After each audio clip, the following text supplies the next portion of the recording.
মালিক ইয়াউমিদ্দিন, এই আল্লাহ একটা বিচারের দিন আসবে, তোমার সামনে দাঁড়াতে হবে। রোজ স্মরণ করো, একটা দিন আসছে আজ বাদে কাল, আমার সামনে দাঁড়াতে হবে বিচারের জন্য, হিসাবের জন্য। দুনিয়ার এই দিন শেষ হবে, আখিরাতের জীবন শুরু হবে। এই জন্য রোজ আমাদেরকে সূরা ফাতিহা স্মরণ করিয়ে দেওয়া হচ্ছে। ডেট অফ রিসারেকশন, একটা দিন আসছে। পাই পাই ফামাইয়ামাল মিসকালা জাররাতিন খায়রান ইয়ারা ওয়া মিসকালা জাররাতিন শাররান ইয়ারা। চুল পরিমাণ, সামান্য তিল পরিমাণ যদি নেকি করে থাকো, তার বদলাও আমি কিয়ামতে দেব। তিল পরিমাণ, তিলার্ধ, একটা তিলকে 100 টুকরো করে একটা তিল তিল, তো অতটুকু যদি গুনাহ করে থাকো তার শাস্তিও তোমাকে দেয়া হবে। আল্লাহ, অনেক সময় আমাদের ইয়াং ছেলেপেলেরা ওই ক্রিকেট খেলা দেখে, এই বলটা করলো কিন্তু আউট ঠিক মতো টাচ করলো কি করলো না, ব্যাটে লাগলো কি লাগলো না, তখন কি করা হয়, স্লো মোশন দিয়ে দেখিয়ে দেয়। স্পিডটাকে ক্যামেরা খুব স্লো মোশন দিয়ে দেখিয়ে দেয়, এই যে বলটা আসছে যাচ্ছে, এই যে আসছে যাচ্ছে, স্টিকের মাথায় লাগছে কি লাগছে না। কিয়ামতের ময়দানে এর চাইতে সূক্ষ্ম হিসাব করে আল্লাহ দেখিয়ে দেয়। فأما من ثقلت موازينه فهو في عيشة راضية وأما من خفت موازينه فأمه هاوية। জীবনটাকে বুঝে আসিও, জীবনটাকে গড়ে আসিও, জীবনটাকে তৈরি করে আসিও, তছনছ করে আসিও না। فأما من ثقلت موازينه, মাওয়াজিনু ওজন, ওই দিন তোমাদের নেকি আর গুনাহ পাপ আর পূর্ণ ওজন করা হবে। সোনা যেভাবে ওই কাচের বাক্সের মধ্যে ওজন করা হয় যাতে সামান্য পরিমাণে হাওয়া ওর মধ্যে ঢুকতে না পারে, আর ওই মাপার ওই যন্ত্রটা পাল্লাটা যাতে একটু না দোলে, কাচের বাক্সের ভিতরে এবারে এমন ভাবে মাপা হয়। দেখছেন তো, সামান্য দেখেছেন, সামান্য হলো এই যে আধা গ্রাম, এই পয়েন্ট মিলিগ্রাম, এই যে পয়েন্ট দেখেছেন কতটুকু, সামান্য একটু ঝুঁকে আসে, একটু যদি উপরে এদিকে থাকে তাহলে একটু কম হচ্ছে। আল্লাহ কত বড় সূক্ষ্ম মাপনেওয়ালা। ফাআম্মা মান সাকুলাত মাওয়াজিনহু, ওজন করতে গিয়ে যদি তিল পরিমাণ নেকির পাল্লা ঝুঁকে যায়, ফাউম্মুহু এশাতের রাদিয়া, আমার রহমতের জায়গা জান্নাতে চিরদিনের জন্য তোমাদের পাঠিয়ে দেওয়া হবে। নেকির পাল্লা যদি সামান্য পরিমাণ ঝুঁকে যায়, ওই দিন তোমার জন্য জান্নাত, 8টা জান্নাতের দরওয়াজা খুলে দেওয়া হবে। ওই দিন বুঝবে খুশি কাকে বলে। ও আম্মা মান সাকুলাত মাওয়াজিনু, ওই ওজন করতে গিয়ে গুনার পাল্লা যদি সামান্য পরিমাণ ঝুঁকে যায়, ফা উম্মুহু হাবিয়া, তোমাকে হাবিয়ায় পাঠানো হবে। আল্লাহ জিজ্ঞাসা করছেন, ওয়ামা আদরাকা মাহিয়া, বলতে পারো হাবিয়াটা কি? বলো বলো, আমি যে বললাম যাদের গুনার পাল্লা একটু ঝুঁকে যাবে আমি ওদেরকে হাবিয়ায় পাঠাবো। হাবিয়াটা তোমার শ্বশুর বাড়ি, জামার বাড়ি, খালা শ্বশুর, মামা শ্বশুরের বাড়ি, বলো না। আল্লাহ নিজেই প্রশ্ন করার পরে নিজেই উত্তর দিচ্ছেন, নারুন হামিয়া, সে ভয়ঙ্কর জ্বলন্ত আগুনের কুণ্ড, যার রং, এখানে আগুন একটু জ্বালেন, ওইদিকে খড় নিয়ে গিয়ে এবারে আরো পরিষ্কার হবে, সবাই সবার মুখ দেখতে পাবে। জাহান্নামের আগুনের রং এত কালো যে মানুষটা জাহান্নামের লক্ষ বছর ধরে জ্বলছে সেও তার চেহারাটা কোনোদিন দেখতে পাবে। সে জাহান্নামের আগুন, তার তেজ আর তার কালার রং এত কালো যে মানুষটা নিজের চেহারা পর্যন্ত দেখতে পাবে। তো সেই জন্য দোস্ত, একটা দিন আমাদের সামনে আসছে, জীবনটাকে তৈরি করি দিনের দ্বারা। দিন দুটো জিনিসের নাম, একবারে এর চাইতে বোধহয় সহজ জিনিস দুনিয়াতে আল্লাহ আর কিছু করেইনি। দিন দুটো জিনিসের নাম, আল্লাহকে মানো আর নবীকে মানো, হয়ে গেল। আল্লাহকে মানো, যিনি তোমার বানানেওয়ালা, যার কাছ থেকে এসছো, যার কাছে ফিরে যেতে হবে, আর সঠিক রাস্তা দেখানেওয়ালা মুহাম্মদুর রাসূলুল্লাহ সাল্লাল্লাহু আলাইহি ওয়াসাল্লাম। একথা মনে করিও না যে এ নবী তো ধর্মের নবী, এনার কাছে গিয়ে কি শিখবো। তো বলে দুনিয়ার আজকের মডার্ন সায়েন্স আর টেকনোলজি যেখানে দাঁড়িয়ে আছে না, আমাদের নবী জনাবে রাসূলুল্লাহ সাল্লাল্লাহু আলাইহি ওয়াসাল্লামকে যে জায়গায় জ্ঞান আর বিজ্ঞানের ওস্তাদ করে পাঠিয়েছিলেন, তার কাছে এই লেটেস্ট মডার্ন সায়েন্স ওয়ালাদের তার কাছে পৌঁছতে আরো লক্ষ বছর লাগবে। আমি এটা বুক থেকে বলতে পারি। আরে আমার নবীর একটা আদনার থেকে আদনা সুন্নতকে বুঝতে তোমাদের 1400 বছর গেল, আমার পুরো নবীর জীবন বুঝতে কত লক্ষ বছর যাবে? আমার নবী ওই 1400 বছর উম্মি নবী, নিজের নামটা লিখতে পারতেন না, সরেও সরা ABCD জ্ঞান পর্যন্ত তার, এই জন্য ওনাকে উম্মি নবী, আক্ষরিক জ্ঞান। তাই বলে কথা ভাবিও না যে আমি কিছু দেইনি, ভিতরটা একদম খোকলা।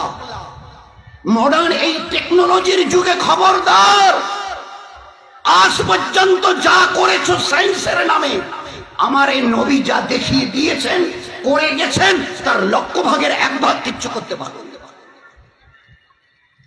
As for example, 1500 বছর দাঁড়িয়ে বলছে তোমরা এটাকে শোকটান বলছে, আমি নবী এটাকে বিপদের কারণ বলছি।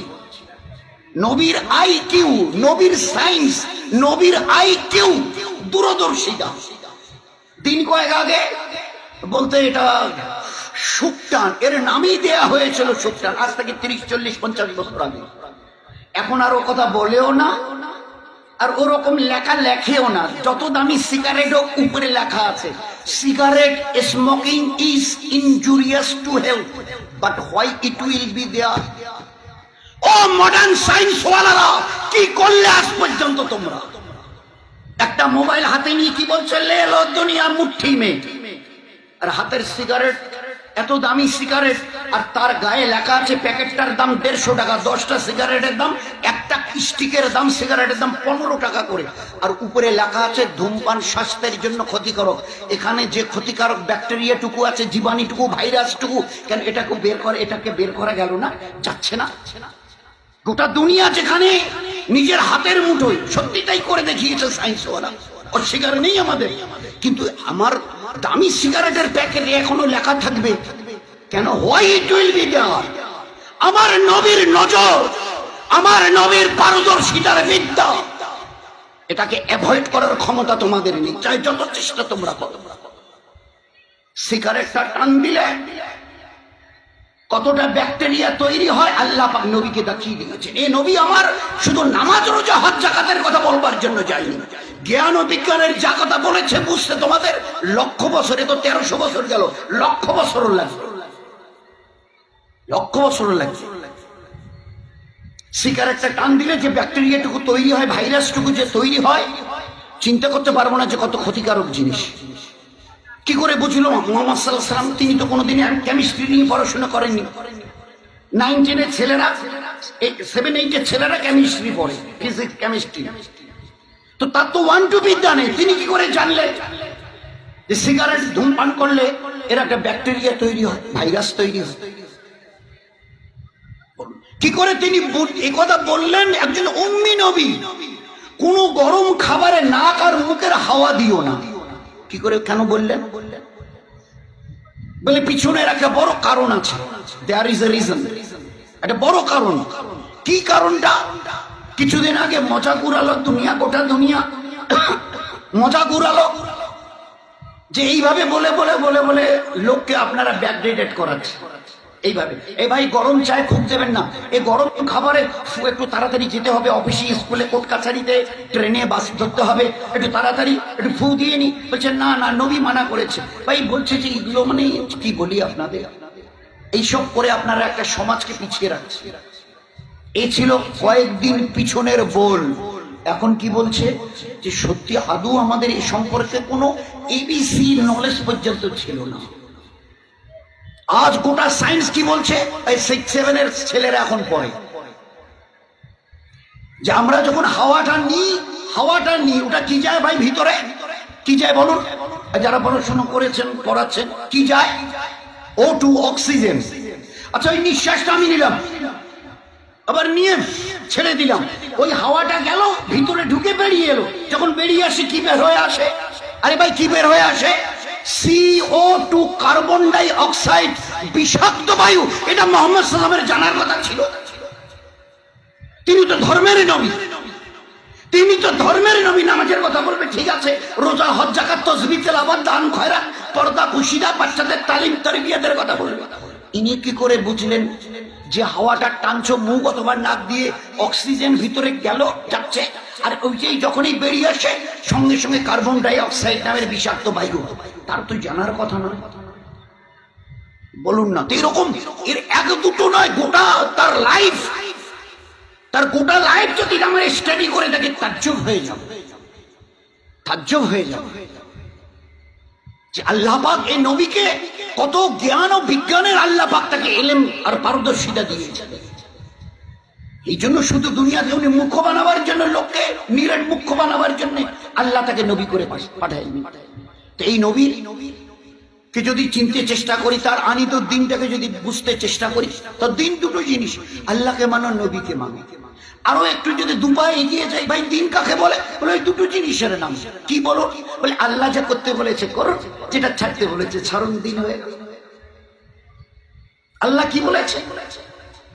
গরিব দুঃখীদের তুমি দেখে হাত বাড়িয়ে দিও, সাহায্যের হাত বাড়িয়ে দিও।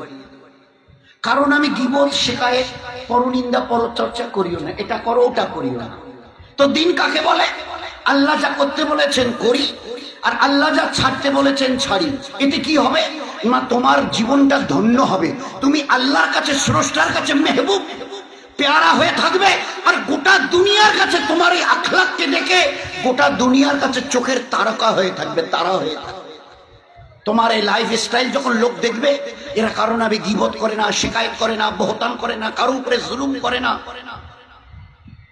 কারণ আল্লাহ তো কোরআনে শুরু থেকে জাযাউল ইহসান ইল্লাল ইহসান, মানুষের প্রতি দয়া করো, আমি আল্লাহ তোমাদের দয়া দেখাবো, তোমরা দয়া পাবে। তোমরা কারো নামে গীবত শিকায়েতের মধ্যে যেও না, কারো জুলুম করিও না। ওয়াল্লাহু লা ইয়াহদিল কওমাজ যালিমিন। যদি অন্যের উপরে জুলুম করো, বাড়ির লোক হোক, তারির পাড়া প্রতিবেশী হোক, হিন্দু ভাই হোক, অথবা গাছপালা তৃণলতা হোক, কোনো হায়ওয়ান জানোয়ার হোক, কারো উপরে যদি জুলুম করো, তুমি ঈমানওয়ালা মুসলমান হয়ে, আমি আল্লাহ বলছি, আল্লাহ আমি তোমাকে হেদায়েত দেব না। হেদায়েত মানে সৎপথ, আমি তোমাকে সৎপথ দেখাবো না। ওয়াল্লাহু লা ইয়াহদিল কওমাজ যালিমিন। জুলুম করনে ওয়ালাকে আল্লাহ হেদায়েত, সৎপথ দেখান না।